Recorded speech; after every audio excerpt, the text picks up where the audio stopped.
What is up, Salt community? So glad to have you back. You can tell I'm a millennial because of how I intro our YouTube videos. It's very millennial. But we are so glad that you guys are here.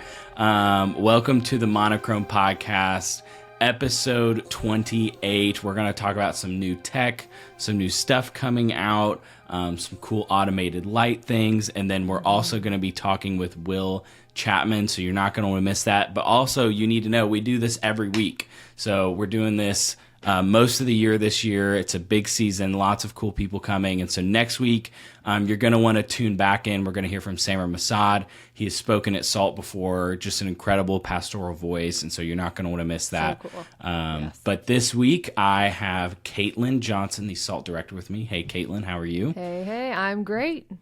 Good. And so let's just kick things off. Let's get into it. Caitlin, what is your SALT news that you've come to share? Yes. Oh my gosh. So Boxcast sent out an email like a couple of weeks ago, maybe it was a week ago. A friend of mine who works in production at their church actually asked us about it. But specifically, they asked a question. Do you see 4K live streaming as a must-have? Would it enhance your broadcast?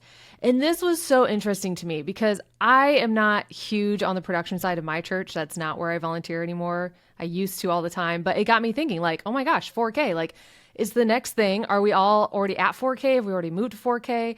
And it just really, I think our team got talking about it. I had a conversation with Luke about it. Like just the question of, is 4K live streaming a must-have these days for churches? I think there's a tons of pros. Number one, TVs are default 4K. YouTube supports it. A lot of apps that are direct to your TV support it. Retina displays, all of that support 4K. So we know in general, right? Like shows have gone to 4K. Like in general, people are watching 4K stuff. But is it right for your church is like the key question here. And I think there's some cons that we have to talk about. It's more expensive when it comes to equipment. You have to have 4K cameras, cables, 4K video switcher, way bigger bandwidth and internet speeds. And then your viewer also. I think people forget your viewer has to have those bigger bandwidths as well. And it just took me back. Luke reminded me as I was talking to him about it. 10 years ago, the conversation was HD. JT, were you even like aware when HD took over? Were you... I don't know, old enough to know, we're making the switch to HD. I was thriving on little 4x4 squares on Vine that were, okay, who knows all right, what we're the still in the Vine resolution of world. those videos were. But yeah. Exactly. But yeah, 10 years ago, 2017, I remember specifically that year, Luke did a workshop it was Luke McElroy, one of our conference founders, Nick Rivera, one of our conference founders, and then the head of video, a few of those guys from Hillsong. And they had the conversation of, should your church go to HD? And I feel like it's the exact same conversation happening now almost of, should your church go to 4K? And I think the biggest question is, what's your congregation's age? Like the younger communities, maybe that's super important to them. Maybe they're like, why is our church so behind? Our live stream looks like not as good as other things I'm watching on TV. 4K might be super important to them. But some congregations, they're probably not thinking twice. They don't notice the difference between 4K and not 4K. And I think also a super important question is, what does your town offer? Like, does your town even offer super high-speed internet or fiber to make this happen? And does your church have the resources to do it? So I feel like those are the biggest questions, but they got our team talking. And I think a key component is those guys from Hillsong back again in 2017 when the conversation was HD. They brought up the biggest question, and it was, would it have an impact on the spiritual impact of your church? Or will it affect the impact that your church has spiritually on their congregation? Yeah. I think those are great questions. And obviously, like switching to 4K has massive financial and logistical implications. Obviously, everyone, like, it's new and shiny and cool, and it's going to look better. And so you obviously like are inclined to want it, but I think it gets to the bigger question too. And this is a podcast interview that's going to air later, but we just interviewed Jay Cranda, who's at Saddleback and is over their online ministry. And it was a great conversation about just what is online ministry, what does that look like? And his book is actually Online Ministry is Not the Answer. So anyway, I won't spoil that, but you'll want to listen to that. But it kind of begs that bigger question of like, are you aligned in what you're doing as a church and online ministry in general? And does switching to 4K fit, into that vision? And so for a church like Life Church, where that's a huge part of what they do, it's a huge part of their mission, like 100% 4K really makes sense for them because they're trying to provide really high quality church services and experiences for people all across the world to hopefully get them plugged into the local churches. Yeah. And so this is us on the outside looking in at that church. Obviously, we're not part of their discussions. I just want to do that disclaimer. Right, but to us, it that wouldn't makes surprise sense. me at all if they were already on 4K. And so for a church like that, it makes sense. But if you're a small church, and you're not getting a ton of viewers online and you don't really have like a dedicated ministry model for that, and there's other things that are more important, like maybe you're struggling with having good lighting or lyrics being visible on stage. Like, this is not a conversation that is a big deal to you. And so it's easy to want the shiny new thing, but I think it's important to make sure that anytime you're going to be upgrading or spending money or looking for some new technology, that it's, that it's in alignment. And two, like, what's the saying? More money, more problems, or whatever. Like, more technology, more fancy technology, more problems. And so, do you have the people in place who can handle, running a 4K live stream and dealing with the issues that are going to arise that are much more complex than, if you pull out your phone and stream to Facebook, which I'm not advocating for, but I'm just saying there's a difference in the complexity between those two things. So, I am not a production director at any church. I do not lead the production team at a church. I am the SALT director. But I would say that if I didn't have my Sundays down pat with my team, like if Sundays weren't pretty streamlined with only the little hiccups happening here and there, then I know I probably won't consider 4K yet. Get to a spot where you're like, all right, we've got a system. Our Sundays are pretty streamlined. We only have a few hiccups here and there.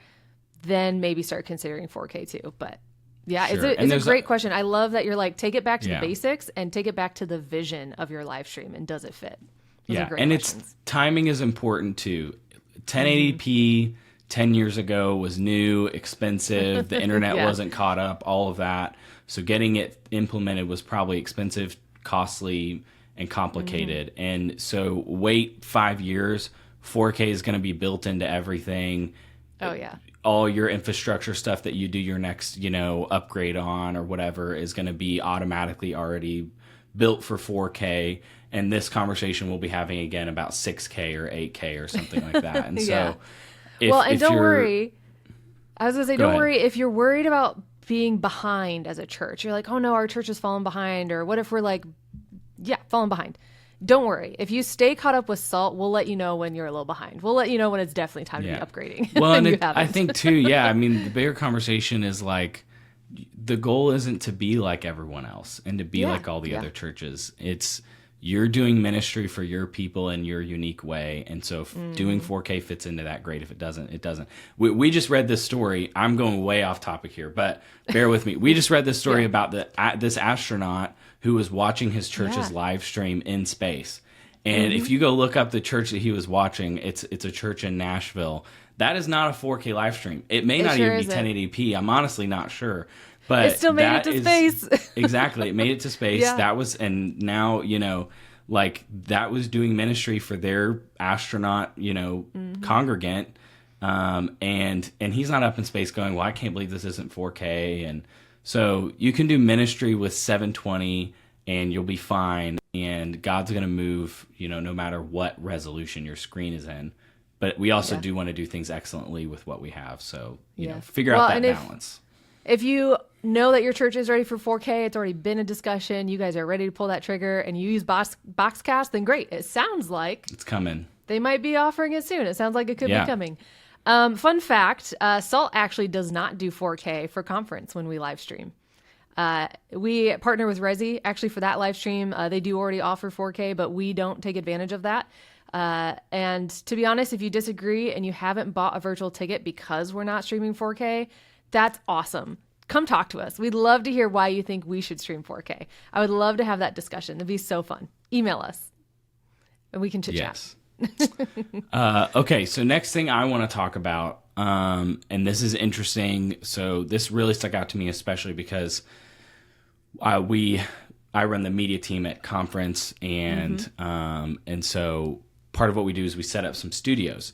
And if you ever set up a studio and the lighting, you know how annoying it is to like set up a light, you like run the pole up, you turn it on, you kind of check it, look at it, and you go, oh, it's not quite. And so you got to either get up on a stool and adjust it, or poke it with a broomstick, or you got to lower it all the way back down, adjust it to where you think you're going to want it, and then scooch it all the way back up. Exactly. And so it's this kind of super annoying process to get these lights positioned in the right way. And then if for some reason you want to have moving lights or something like that, like that's not even an option. And so there's this new product.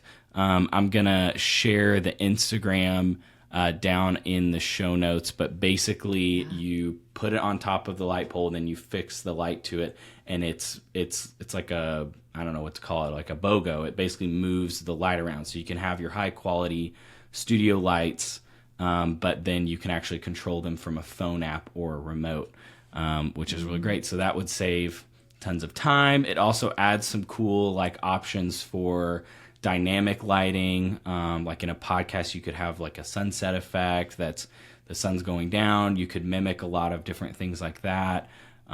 If you have one podcast room and you want to quickly be able to change your lighting in the different spaces that you're in, you could just quickly have the lights pivot to a new, orientation without having to pull them down and reset them up and all that. So yeah, it looks like a super versatile tool. I know I had PTSD watching the video of someone putting a light, the fixture on the pole, cranking the pole up. I've had those poles drop on me before, like super scary when that has happened. But this just looks like so versatile, not only in how you could use it in a studio space, which I would love to see how like we could utilize something like this as a team, but like just the ease of it is fantastic. Yeah. And I think they're selling for around $250, which sounds expensive, but if you're dropping a couple thousand on a light fixture, maybe more, depending on what brand and all of that stuff, $250 is not all that much for something that makes it a lot easier to use and more convenient. So it's not for everybody, but it's interesting. Yeah, get all the value for each dollar with something like that. And I'm sure something like this will get cheaper, but this is just one of those things where I was like, why has no one thought of this before? Yeah. Like, this is such a duh, like, obviously we need something that moves the lights automatically. Why have we not done this? So why are we making it harder on ourselves? Yeah. Yes, yeah. I can imagine how much time it would cut down for you if we use those or these lights, these holders like in studios for conference. I can just imagine the time it might cut, the ease for some of our media team or volunteers being part of that. Yeah. The company's called Falcam, so I'll link the reel in the bottom in it. But yeah, Falcam, if you want to sponsor us, sponsor the media team, get us some of those light hookups that make my life a lot easier this year at conference. But speaking of conference, we're super excited, guys. There's going to be some incredible stuff at conference, and I can't possibly tell you all about it without being incredibly general. But we just have some really great workshops. One of them I'm particularly excited about is the masterclass with the Passion City creative team. I am going to be trying to get my ducks in a row so that I can sit in on that live. It's great to watch them afterwards, but man, being in the room, getting to ask questions is very cool. And so this is the team that does the Passion City conference. They do Passion City Church creative stuff. And these are the guys that like they set the creative trends. Like they're who I go to look at what's cool, like what content ideas can I give my media team and post on our page. And Luke's always sending me their stuff. So it's incredible to get to learn from them and to be encouraged by them and see too that they're real people and they're working hard at these processes and getting this content out. So if you want to learn more about SALT or that specific course and masterclass that's going to be taught this year, go to salt2025.com. You can also click the link, obviously, in the show notes and go check that out. But there's tons of other stuff that's on the website now on speakers, so you're going to want to go look at that. But I have to interject here real quick, JT. A few of our masterclasses are getting a little tight on space. So I know we have some churches that wait till we're closer to conference, that wait till the fall to buy their tickets, just so they know for sure like who's coming and they don't want to buy too early. But if you want to sit in on a masterclass this year, you might want to consider buying that ticket earlier rather than later. And it did sell out last year too. It did, yes. Yep. Our tech tour is almost one of the first ones to go quick. Creative process is usually the next. Leadership, we have creative process, leadership. We've got one on worship as well. Like there's a few, but they're getting tight. A lot of people opted for master classes this year. So get your ticket sooner rather than later. Yeah, I love that scarcity you entered in there. Yeah, I mean, it's real scarcity though. It's real. It's real. Yeah, it's not a ploy. I love it. That's that marketing brain. But yeah, definitely go check it out, guys. It's going to be good. Okay, coming up next, we have an incredible interview with Will Chapman. He is the online pastor at Cottonwood Creek Church. So this kind of aligns with what we were talking about with switching to 4K. But he is also a writer for the Church Production Magazine. We had a great conversation with him at SALT 2024. So go ahead and listen in to this conversation. All right, SALT, we are here at SALT 2024, and I am joined by Will Chapman. He is, what is your official title at Cottonwood Creek? I know you kind of gotten confused because I've told you a little bit about my past, but right now I am the online minister at Cottonwood Creek Church in Allen, Texas. But you do so much more than that. I do. And so what I want to ask, just to introduce you a little bit to our community, is how did you get started in technical ministry and your role there at Cottonwood? I love telling this story because it took a youth pastor when I was 13 years old, and it took a technical staff that saw something in me, and they said, "Hey kid, would you like to come over here and learn some things about this old PV," well, back then it was new, but this old PV mixer with all of these analog, VU meters, and it had a spring reverb on it that we had in our youth room. And if you put your Coke can down on it too hard, the spring reverb would go off and it would go into the speakers. And so that's how I started, is that they saw that I was a musician, and they said, "You know what? We need some help in the youth room with this." And so they got me involved in it, and that is where kind of like my passion started, is in middle school for all things technical. And right there, your 13-year-olds, you get them started young, because they end up turning into this. And Will's a guy that you can pretty much ask any tech question to. He's got an answer for you, and if he doesn't, he'll find it out real quick for you because he knows where to look. You're teaching a workshop this year. It's been such a pleasure to bring you on board because one of the things that SALT wants to do with our workshops is to give some really technical and practical instruction as technology is advancing, and how can the church utilize that. And you're teaching on this video over IP revolution. I would like you to just kind of explain a little bit on what do churches need to know about that, and kind of have a good idea of as things are changing. Right. Well, the video over IP revolution is something that I really think is akin to what happened about 20 or so years ago with the digital audio revolution. Okay. I'm going to be speaking about today a little bit about something that some of you may remember, and that is the Yamaha PM1D. Okay. And that digital audio console that transformed the industry back in 1999. And I was a kid, and I said, you know what?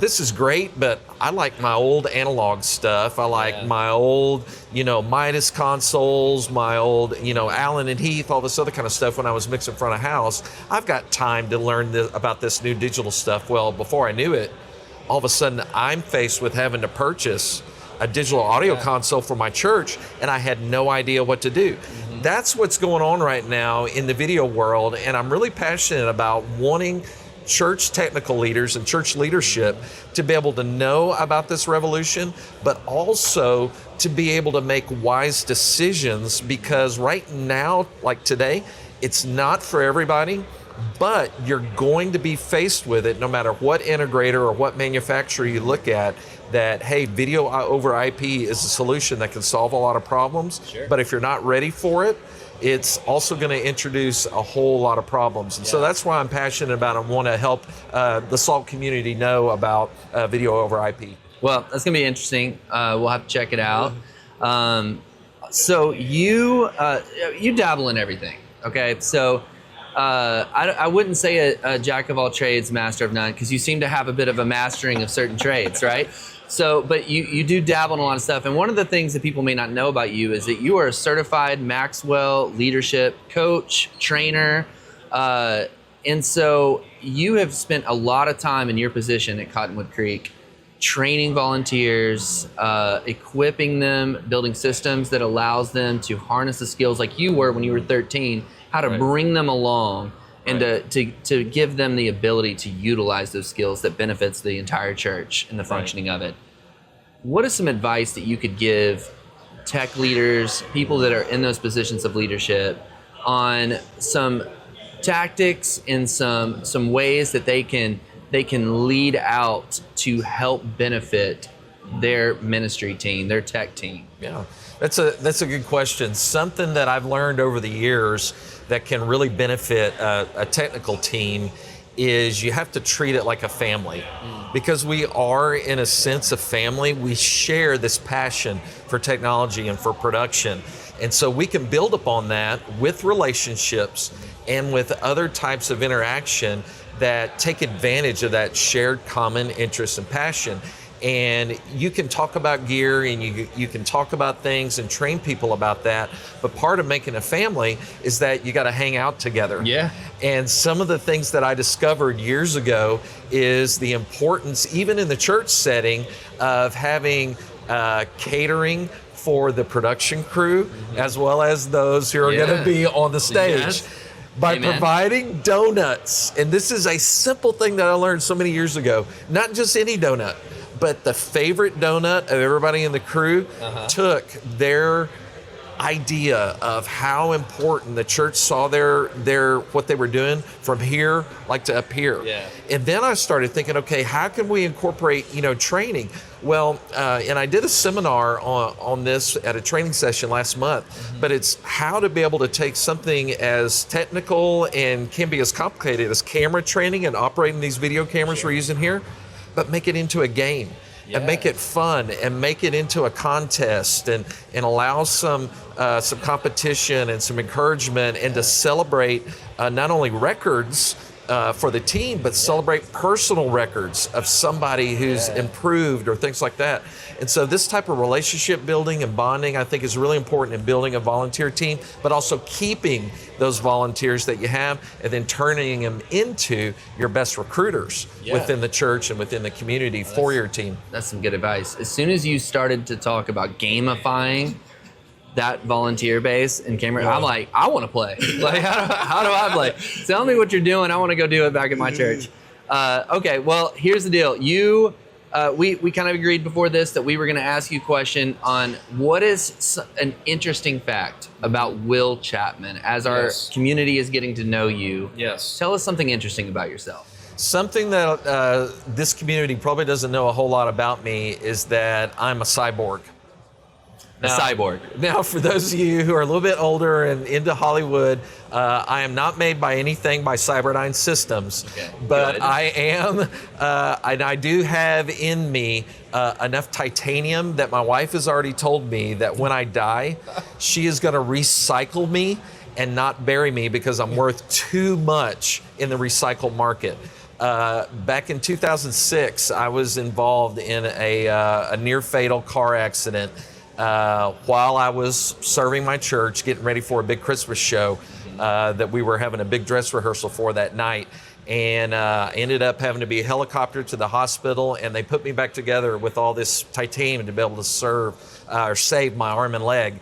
And so that's an integral part of my story. I struggled with it and the effects of it for a long time, but we'll save all those details for another day. Well, I think we're all blessed that the Lord spared you. He's got obviously more plans for you, and we're so happy to have you here at SALT Conference and all that. Give the community one kind of lasting encouragement as they leave conference. What do you want them to leave with this week? What I would say, Keith, that I want everybody to leave with, and it's really funny that you asked me this because Drew and I were talking about this in the green room just last night, is that you can come to this conference or come to any conference and you can see the lights and you can see the haze and you can hear the sound and you can see the band and all of this other kind of stuff. And a church technical leader or creative leader, because we've got worship leaders here too, you can go back and say, man, there is no way that my church is going to allow me to do this. There is no way. But what I love about SALT and what I've been hearing, not only on stage, but also backstage and in the workshops that I've been attending, is they talk about what they're doing, but they're bringing out the principle of why they're doing it. And that's the key for this community. Don't allow all of the lights and all the haze and the sound and all of the songwriting or the way that they're leading their band or whatever cause you to be able to say, man, there's no way that I can take this back and do this in my church. My senior leadership is not going to allow me to do it. But what you can learn is what's the principle behind it? Why are they using this creativity? Why are they using that? And you can take that principle and you can apply it no matter what your worship style is, no matter your denomination, and no matter your community, because the principle's timeless. And so that's my biggest encouragement. Don't allow what you see with your eyes to be able to discourage you, but learn from what you see to be able to get that principle, and then that's what is the timeless thing that you can apply into your ministry. Love it. Thank you so much for sharing that. It's been a pleasure to have you this year. Good to see you, man. Yeah. Thank you guys so much for tuning in this week. I hope you got a lot from our conversation with Will and from the other stuff that we mentioned. If you want to learn more about any of that, make sure to go down in the show notes. Also, I want to make sure that next week we're talking to Samer Massad. If you want to be encouraged and just challenged in your spiritual walk and faith, Samer is really great at speaking to the heart with that. So you'll want to tune in next week. For that, yes. Yeah, he's incredible. He's been leading a college-age ministry with the North Point community for 7 years now. So that's great. And then also, if you found this valuable and you want other people to learn about it, make sure to share it. Drop us a 5-star review up in the top of the podcast. Subscribe so you don't miss anything. And we're super thankful that you guys chose to spend 30 minutes or so with us. So we'll see you next week. Thank you all. Take care. Bye.